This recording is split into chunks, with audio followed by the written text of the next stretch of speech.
In the endless war between light and shadow, have you ever wondered what sparked it all? What object could hold the power to forge entire worlds and be coveted by both angels and demons? Today, we delve into the heart of the Diablo saga to uncover the story of a cosmic artifact known as the Worldstone. To understand the Worldstone, we must first go back to the very beginning. Before creation, there was only one, the primordial being, Anu. Anu was the sum of all things good, evil, light, dark, joy, and sorrow. But within this perfect being, a conflict brewed.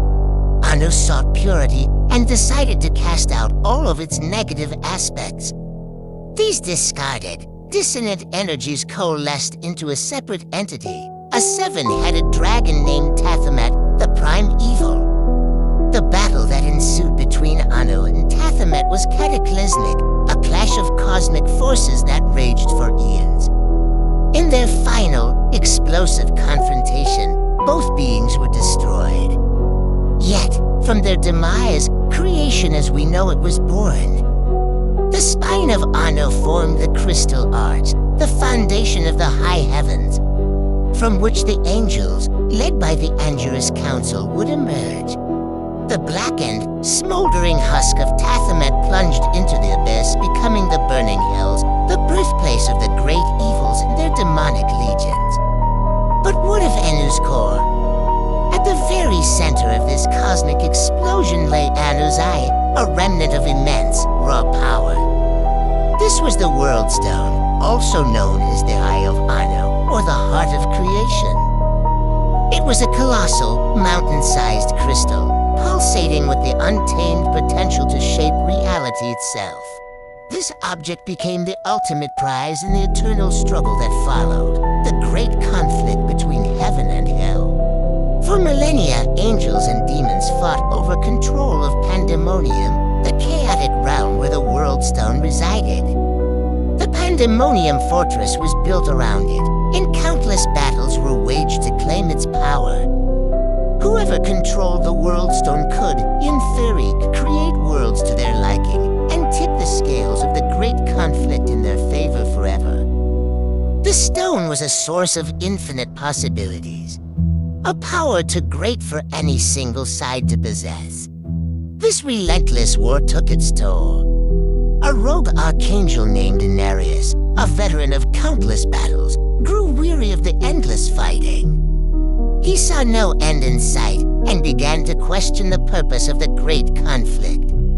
His despair was shared by a demon, Lilith, the daughter of Mephisto, one of the prime evils.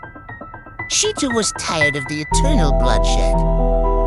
In an unprecedented turn of events, these two beings from opposing sides found common ground and eventually love. They gathered other like-minded angels and demons who wished to escape the war.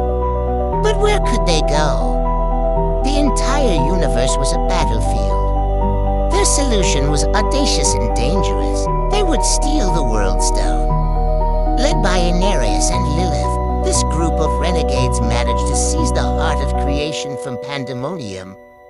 Using its immense power, Nereus shifted the Worldstone into a pocket dimension, cloaking it from the eyes of both heaven and hell.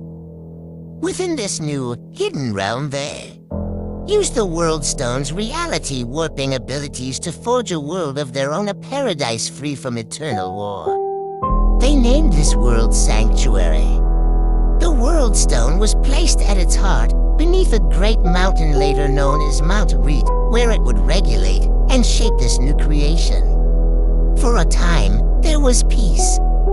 The union of angels and demons in Sanctuary led to an unforeseen outcome, the birth of new beings. These were the first humans, the Nephilim. They were the children of angels and demons, and within them resided a potential that surpassed both of their parent races. Their power was immense, rivaling that of their progenitors. This terrified Nereus.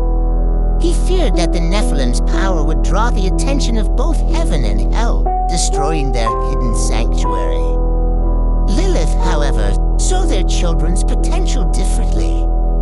She saw them as a weapon, a force that could end the great conflict once and for all, with her and her children as the ultimate victors. When some of the renegade angels and demons, fearing the Nephilim's power, suggested exterminating them, Lilith's maternal fury was unleashed. She transformed into a terrifying creature of rage and slaughtered all who opposed her, leaving only Nereus alive. Horrified by her actions, and still fearing their children's power, Nereus could not bring himself to destroy his own offspring. Instead, he used the Worldstone to diminish their power. With each successive generation, the Nephilim's strength waned, their memories of their divine heritage faded, and they became the mortals we know as humanity.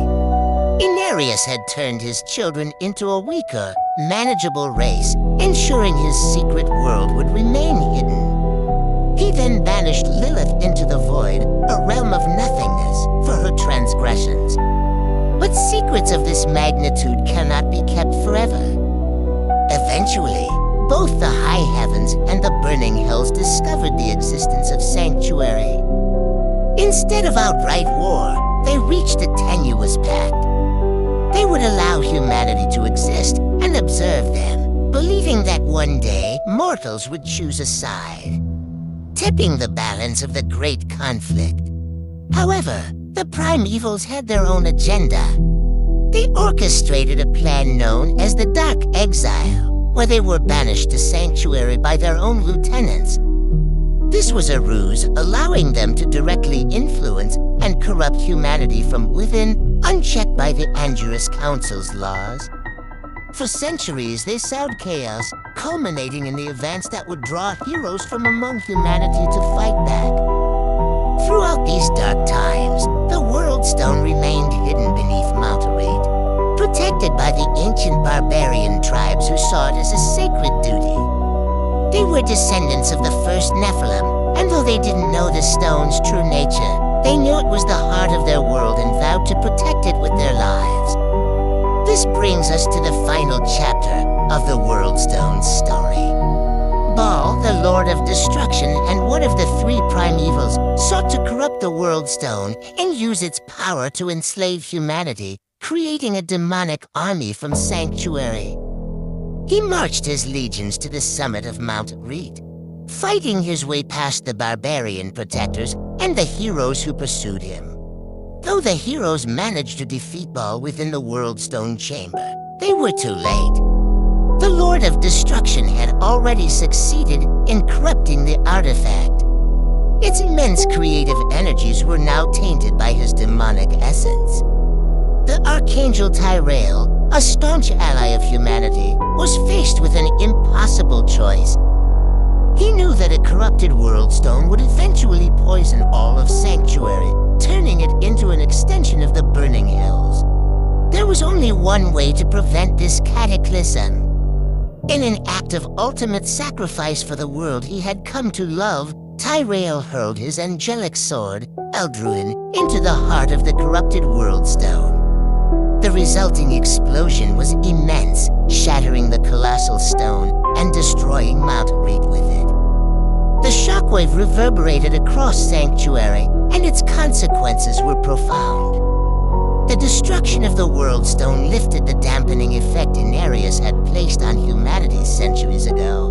Without the stone suppressing their latent abilities, the potential of the ancient Nephilim began to reawaken within the human race. This marked a new age for Sanctuary, an age where ordinary people could rise to become heroes of incredible power. The very thing Nereus had feared was now reality. The destiny of Sanctuary, and perhaps the entire cosmos, now rested in the hands of mortals. And so the Eye of Anu, the heart of creation, the artifact that birthed a world and a species, was no more. Its destruction ushered in an era of uncertainty, but also one of immense potential, setting the stage for the future conflicts and the rise of new heroes. The legacy of the Worldstone is the world of Sanctuary itself, a testament to love, rebellion, and the enduring power of humanity.